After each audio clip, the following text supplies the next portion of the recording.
Hola, muy buenas tardes. Espero que se encuentren bien. Tenemos un día hermoso. A mí me quedan 2 días de aislamiento, pero bueno, surgió esta idea desde el gobierno de aislar los 15 días más a todos.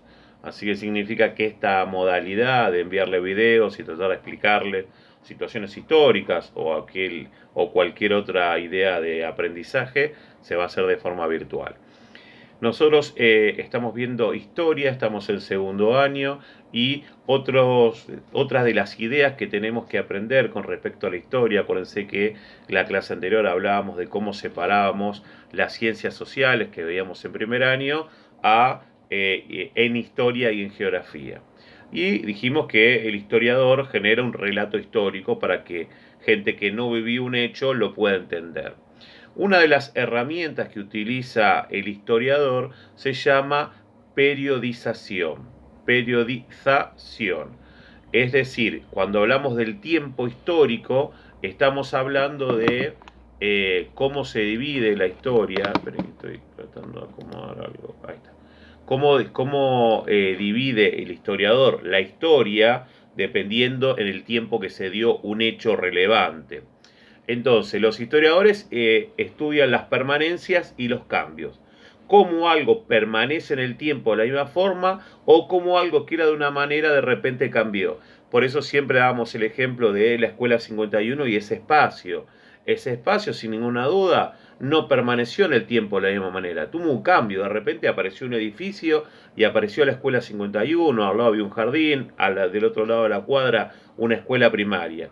Entonces ahí no hubo una permanencia sino un cambio. Ahora bien, no estudian todas las transformaciones de un espacio, estudian las más significativas. Y tenemos que tener en cuenta que el que hace las transformaciones es el hombre. Entonces, para que los historiadores comprendan esos momentos de la historia, utilizan esa herramienta llamada periodización. Y de esta manera forman etapas temporales. Entonces, muchas veces escuchamos hablar de la edad antigua, la edad media, la edad contemporánea, la edad moderna. Bien, entonces, para generar una periodización, por ejemplo, eh, dividen un momento de la historia en un inicio y un fin, es decir, un proceso histórico, ¿no? Y el inicio, un hecho muy importante. Para terminar esa periodización o ese tiempo, un hecho muy importante que finaliza esa época. Entonces, vamos de nuevo, para periodizar, para dividir la historia y poder entenderla mejor, los historiadores marcan el principio y el fin de una etapa, de una edad, de un periodo, siempre hablando de la historia. Por ejemplo, para marcar el inicio y el final de un periodo histórico, agarran un hecho, toman un hecho como el inicio de ese periodo y toman otro hecho trascendente, significativo, relevante, muy importante para marcar el final. ¿Ok? Entonces, un ejemplo de esto es la división en edades históricas. Por eso le decía la edad antigua, la edad moderna, contemporánea, una edad colonial, etc. Ahora bien, otro criterio para dividir el tiempo histórico de forma periódica es nombrar, por ejemplo, ciertos momentos históricos de alguna manera que se recuerde bien. Por ejemplo, el periodo de la conquista española. Cuando un historiador te habla del periodo de la conquista española, está hablando de los siglos XVI y XVII en América. El 1500 y el 1600 son los momentos donde se considera que España fue conquistada. Entonces, por ejemplo, la periodización también tiene que ver con la escala, con el tamaño, por ejemplo, de que el historiador quiere trabajar, el tamaño de la historia que quiere trabajar. Puede trabajar una historia mundial, puede trabajar una historia continental de cualquier continente, o también de un país determinado o de una región. Nosotros tenemos historia argentina, historia latinoamericana e historia mundial. Entonces, el historiador puede dividir a la historia en etapas, por el tiempo, como también por los espacios. Ahora bien, entonces, cuando utilizamos criterios, los más comunes son los que nombraba hoy al principio. La edad antigua, que comienza en el año 3500 a.C., y dice que a partir de ese momento, en el año 3500 a.C., que en ese momento Heródoto, que era un filósofo, empieza a escribir. Entonces ahí aparece la escritura y aparece la historia. El primero que escribe, escribe para contar una historia. Y la Edad Antigua la terminamos con la caída del Imperio Romano en el occidente en el año 476.